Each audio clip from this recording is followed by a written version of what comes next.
Donald Trump rewrote America's commitment to allies today. The new rule is no matter what promises we have made to your country, no matter what alliances we have formed, if you weren't with us on Normandy Beach, forget about it. Now, the Kurds are fighting for their land, just so you understand.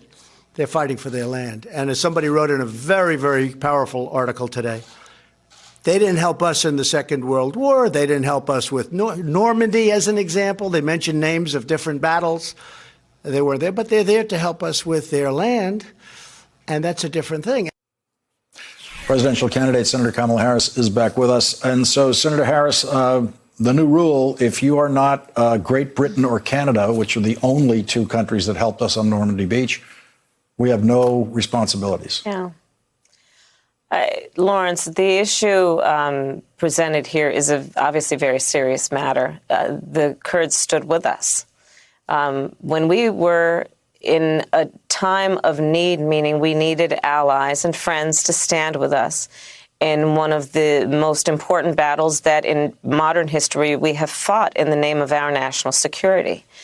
And yet again, Donald Trump makes unilateral decisions based on his fragile ego or other alliances that are about his personal benefit and not in the best interest of our national security. And in this case, potentially leaving friends to be slaughtered.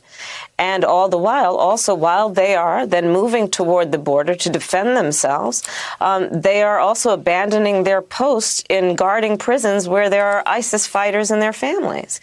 So across the board, including the tweet, which suggests that he also doesn't have a sense of loyalty to friends, this is a very serious matter, and people will die because of what he has done.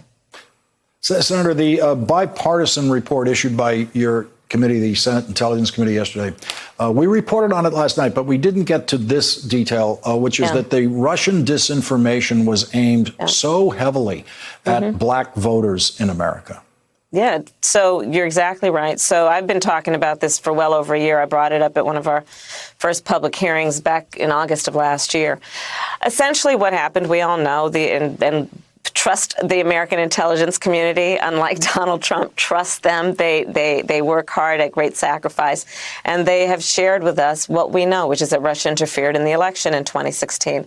How did they do it? Well, you know, Russia, a longstanding adversary, they don't have the economic ability to build armies to defeat us. So they decided another way. And they decided to interfere with what is one of the most significant and strongest pillars of our democracy, and our democracy being a strength of ours. When we walk into any room around the globe, we as Americans carry a certain level of strength because people respect that we have a democracy, imperfect though it may be. And one of the most important pillars of that democracy are free and open elections and fair elections. So they decided to attack that. And then to do it, they decided, let's get Americans pointing fingers at each other, going at each other in a way that they will distrust each other, that they will fight against each other. They tested out various topics to see what would get us going at each other. And in so doing, they exposed America's Achilles heel, race. And it was race then that they used to create misinformation, but also as a way to target folks, to create distrust and to turn people off on the election. And so what you see is what I call now the 21st century version of voter suppression, right? We still have classic voter suppression where you have almost two dozen states who have put laws in place since Shelby v. Holder and the Voting Rights Act then being gutted that have been about suppressing the black vote. And on top of that, you have Russian interference. The Wall Street Journal recently wrote an article that outlined that my campaign is one of the top campaigns that have been targeted by Russian bots. And it is real. It is voter suppression. It is targeted at our democracy by a foreign government who is hostile to our best interest. And as it turns out, they figured out what is one of the greatest weaknesses of our country, which is the issue of race. And they manipulated that weakness in a way that one can argue had effect.